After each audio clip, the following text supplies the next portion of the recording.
আপনি কি জানেন চোখের ছানি বা ক্যাটারাক্ট শুধু দৃষ্টিশক্তি কমিয়ে দেয় না, বরং এটি মানসিক স্বাস্থ্যের সাথেও গভীরভাবে যুক্ত। আজকের আধুনিক বিজ্ঞান বলছে চোখের ছানি বৃদ্ধদের মধ্যে ডিপ্রেশন বা হতাশার একটি বড় কারণ। কিন্তু অবাক করা বিষয় হলো, চোখের ছানির সাথে মানসিক এই সংযোগের কথা 1400 বছর আগেই বলা হয়েছিল পবিত্র কোরআনে। সূরা ইউসুফের সেই হৃদয় বিদারক গল্প আমরা কমবেশি সবাই জানি। যখন নবী ইউসুফ আলাইহিস সালাম হারিয়ে যান, তার বাবা ইয়াকুব আলাইহিস সালাম দুঃখে ভেঙে পড়েন। কোরআনে বলা হয়েছে, ওয়াতাওয়াল্লা আনহুম ওয়া ক্বালা ইয়া আসফা আলা ইউসুফ ওয়া বিয়াদ্দাত আইনাহু মিনাল হুজনি ফাহুয়া কাযীম। তিনি তাদের থেকে মুখ ফিরিয়ে নিলেন আর বললেন, ইউসুফের জন্য বড়ই আফসোস। শোকে দুঃখে তার দু চোখ সাদা হয়ে গিয়েছিল এবং তা ছিল এক অসহনীয় মনোবেদনা। এই আয়াতের ব্যাখ্যায় তাফসিরের কিতাবে লেখা হয়েছে, হজরত ইয়াকুব আলাইহিস সালাম তার 12 পুত্রের মধ্যে হজরত ইউসুফ আলাইহিস সালামকে বেশি স্নেহ করতেন।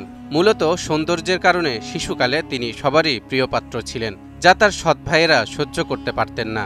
এই ভাইয়েরা হজরত ইউসুফ আলাইহিস সালামকে শিশু অবস্থায় তাদের পিতার কাছ থেকে দূরে সরানোর ঘৃণ্য চক্রান্ত করেন। তারা তাদের পিতা ইয়াকুব আলাইহিস সালামের কাছে ইউসুফ আলাইহিস সালামকে তাদের সঙ্গে বাইরে খেলতে নিয়ে যাওয়ার অনুমতি চান। ইয়াকুব আলাইহিস সালাম কখনো পুত্র ইউসুফ আলাইহিস সালামকে চোখের আড়াল করতেন না, তাই প্রথমে তাকে বাইরে খেলতে নিয়ে যাবার অনুমতি দিতে অস্বীকৃতি জানান। কিন্তু বারবার অনুরোধ এবং নিরাপত্তার নিশ্চয়তার কথা বলে সৎভাইয়েরা বাবাকে রাজি করায় এবং ইউসুফ আলাইহিস সালামকে খেলতে নিয়ে যায়। প্রথমে হত্যা করার পরিকল্পনা করলেও বড় ভাইয়ের পরামর্শে ইউসুফ আলাইহিস সালামকে হত্যার বদলে কূপে ফেলে দেওয়া হয়। এরপর তার কাপড়ে ছাগলের রক্ত মাখিয়ে তা বাড়িতে নিয়ে এসে বাবাকে দেখায় এবং ইউসুফ আলাইহিস সালামকে নেকড়ে বাঘ খেয়ে ফেলেছে বলে উল্লেখ করে। বাবা হজরত ইয়াকুব আলাইহিস সালাম এ ঘটনায় শোকে মুষড়ে পড়েন এবং পুত্র শোকে কাঁদতে কাঁদতে চোখ সাদা হয়ে যায় এবং এক পর্যায়ে অন্ধ হয়ে যান। দর্শক, খেয়াল করুন, আয়াতে স্পষ্টভাবে বলা হয়েছে শোকে দুঃখে তার দু চোখ সাদা হয়ে গিয়েছিল। এই সাদা হয়ে যাওয়ার কারণ কি? গভীর দুঃখ ও মানসিক চাপ, অর্থাৎ হতাশা ও দুঃখ থেকে ইয়াকুব আলাইহিস সালামের চোখে ছানি পড়েছিল, যা তাকে ধীরে ধীরে চিরতরে অন্ধত্বের দিকে নিয়ে যায়। আজকের আধুনিক বিজ্ঞানও ঠিক একথাটিই বলছে।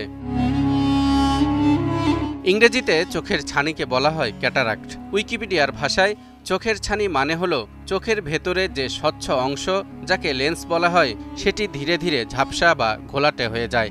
এই কারণে চোখে ঠিকমতো দেখা যায় না। এটি সাধারণত আস্তে আস্তে হয় এবং এক চোখে বা দুই চোখেই হতে পারে।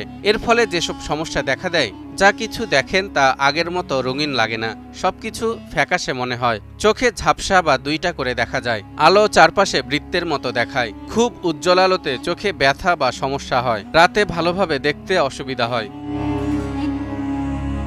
চোখে ছানি পড়লে যেসব অসুবিধা হয়, গাড়ি চালানো কঠিন হয়ে যায়, বই পড়তে বা মোবাইল টিভি দেখতে কষ্ট হয়, চেনা জানা মানুষের মুখ চিনতে সমস্যা হয়। আর সবচেয়ে ভয়ঙ্কর হলো, এই দৃষ্টির সমস্যার কারণে মানুষ পড়ে গিয়ে আঘাত পেতে পারে এবং অনেকের মধ্যে হতাশা তৈরি হতে পারে, যা এক পর্যায়ে অন্ধত্বের কারণ হয়ে দাঁড়ায়। সম্প্রতি যুক্তরাষ্ট্রের ন্যাশনাল লাইব্রেরি অব মেডিসিনের জার্নালে the association between cataract surgery and mental health in older adults A review শীর্ষক এক গবেষণা প্রতিবেদন প্রকাশিত হয়েছে।